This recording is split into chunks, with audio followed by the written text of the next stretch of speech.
I'm talking today to Seyram Mankra, who is the Media Insights Manager of Synovate. Synovate is the leading market research company in terms of information about media in Ghana.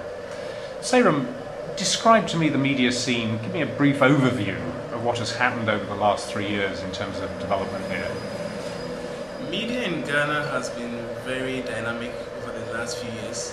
Synovate started media monitoring 10 years ago in Ghana. Then there were a few television stations. The radio stations were also not so many. But over the years, there has been a growth. 3 years ago, Viasat 1 is a latest addition. Was the latest addition to come on. In the last few months, there have been a few that have also come on board. There's GH1, which is a total and entertainment channel, and a few others. And who is behind GH1? Charterhouse. Okay. Multiple concepts. Okay, and they're an event organizer, aren't they? That's their background. That's very true. Yeah. Okay, so do you think other people will enter the market? Do you think there's still more to come? There is more to come, but as to when they would get on full time, we are not sure yet. But I hear there are a lot of people who are getting licenses and are working on the ground to launch. And one of the institutions recently, I attended a function, and the CEO actually made it clear that they are coming into media. As to whether TV or radio, I'm not sure yet. Yeah. Okay, so who are the main players in the television market? The national television, Ghana TV, GTV, is the biggest name, the government owned. In terms of coverage, they are the biggest.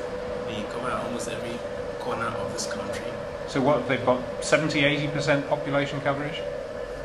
They are in every part of the country. Okay. The only difference is at certain points the transmission goes off after a certain time of the day because they have transmitters in those areas which they shut off. Yeah. But they are, in terms of coverage, you can get them in every part of this country. Okay. And the other ones are TV3, Metro TV, TV Africa, who all have some regional coverage, and then Viasat 1. Okay, and those three are privately owned, aren't they? TV3 has a governmental ownership. There's a bit of the government has some interest in there. Metro TV and OGTV has some interest in there as well. But Viasat 1 is privately owned. Net 2 is also privately owned. Okay. So how many people get to watch television across Ghana? What's the size of the TV household? The TV household is quite big. I can't give you an outright figure, but it's quite big. When we currently conduct this survey called the audience measurement, where we place diaries with households and we try to see what times of day and which medium or media they're exposed to. And the previous day viewership of television is really very high. Yeah. So what sort of percentage? It's over 80%. Over 80% of people see television. Yeah. How does that compare with radio? They almost are neck to neck. Okay. So radio doesn't really have the same sort of advantages as it does in other African countries. Well, the real picture is the radio has advantage in the morning, rush hour, and drive time between 3 and say 7 p.m. when a lot of commuters would have been on the road either to work or back from work. But after 7 p.m., TV is at its peak. Yeah. And weekends as well, radio is not very high, it doesn't have a very high listenership compared to TV. Okay. And who are the main radio players? The main radio players, there's a multimedia group, and then there are several other channels. Multimedia group has both for radio, they have TV and television channel, and then they have radio affiliated stations across the country. Yeah. So whatever transmits, some of their major news actually transmits from the regional capital or the national capital to all parts of the country. Okay, so they do Joy FM, Adom. Joy, Adom, Hits FM, Asempa FM, and they have Mishra FM in Kumasi, they have Love FM, and a few others. So there's also the Despite group, which also consists of Peace FM. Recently they came in with OK FM, and they're in Kumasi with Hello FM as well. Okay, so how many radio stations are there in all? There are about 189 radio stations across the country. But a lot of those are affiliates, aren't they? A lot of them do affiliations, yes. Okay. And some are subsidiaries of, or part of a group. Okay. And in terms of the press, what's readership of newspapers, approximately? Readership of newspapers is not as high as TV and radio would be. I can't give you the figures immediately, but the readership has gone down from the past. In the past, it used to be very high, but lately, because of TV and radio, and one other thing that contributes to that is a lot of the radio stations in the morning will do what they call newspaper review, where they review the major stories in the newspapers. Some of them, especially the vernacular broadcast stations, may go into detail, read the entire story, and discuss it on air. So a lot of people prefer to listen to that on radio than go buy newspapers to read. And also, too, you have sites like My Joy Online and Peace FM Online. You have myjoyonline.com, Peace FM Online, City FM, and several others. All of these online portals carry stories from the newspapers as well. Sometimes they lift the entire story and they refer to it that it came from a particular place or Y newspaper. So some people will not go and buy newspaper to read, but they get access to all these stories. Okay. So the largest newspaper is the Daily Graphic with circulation of 72,000. That's right. So is it under threat from other media, do you think? Well, the private media is coming after them strongly, but as to how quickly they can overtake them, it's a question that needs to be answered. Graphic, and a lot of them, Graphic has circulation in all parts of the country, and a lot of these small private newspapers ride on the back of Daily Graphic to get their newspapers to other parts of the country. And I'm wondering, or I don't understand, I can't tell when they will be able to overtake them fully.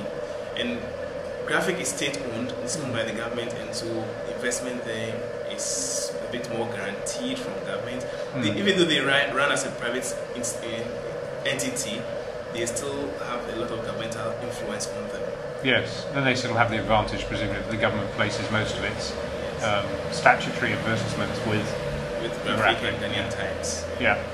So in terms of online, that's now beginning to grow. Now the number of people involved is growing. What are the main sites and how are they used? Well, there's the myjoyonline.com, there's cityfmonline.com, there's peacefmonline.com, and some other radio stations also have their portals. Joyonline.com is, I would say, is one of the biggest because of the multimedia group. It gets so much support from multimedia group, and they're able to pick stories from all the other affiliated stations, and therefore they're able to put a lot more there. And the frequency of the sites being updated with new stories also drives traffic there. There's also Ghana Web, which is one of the online channels which people look at regularly. For My Joy Online, for instance, you can actually listen to streaming of whatever is on air, not just for Joy FM, but for Adom FM and all most of the big multimedia stations. brands. It's quite unusual, isn't it, that if you looked at Kenya, all the big news sites are all based on newspapers, whereas here all the big news sites are actually based on radio stations. Yes. Why is that? I think because the radio stations are able to update their story sites or their news stories online faster than the newspapers. A lot of the newspapers, because they would want to sell, may not want to put the stories out there, because if they put it online, you read it and that's the end of it. You don't get to purchase the newspaper. So they would rather prefer that people buy into their newspapers to read at home rather than read it online. And so I can attest to the fact that some of the newspapers, you go on their sites and you are not able to get any stories to read, current stories, I mean. So they leave us a day before putting up. And some even a week. Ah, right, okay. So it is very old news at that point. And with the advent of radio, you get the news as it happens. So if you are going to be reading old news on a newspaper's website, then I better not go there at all. And so what are the future trends? What are the things that are happening to the media landscape which will have a big impact on the market? Well, social networking is one of the things that is going to be taking over, because a lot of Ghanaians do Facebooking, Twitter, and all the other social network sites. And people get news and they share with friends and colleagues online, and therefore this is what is the new trend. People will Twitter things to their friends, they will say things, they hear something, they put it online, and someone also responds. So it becomes like a platform where they discuss issues that are of national interest or interest to them. And there's about 1 million Facebook users, isn't there? Just slightly less than 1 million Facebook yes, users. There are about 1 million Facebook users in Ghana. Yeah. And so presumably advertisers will become interested in advertising on social media, because if there's 1 million Facebook users and only 72,000 daily graphic readers, there's a kind of disparity in the numbers there. Well, yes, a lot of advertisers are already taking advantage of the social network. Facebook in particular, you can see brands like Close Up there, Lifebuoy, hand washing campaign and other things. They create this platform and they get friends to invite people, so they get a lot of following. And every time they update it, today is Friday, for instance. If you go online, you see Close Up will put something that today is Friday. What is your Close Up moment going to be like? Yeah. So they bring interesting things that will drive the traffic to the site. Look at these the pages. Yeah. Seyram, thank you for talking to me today. Thank you.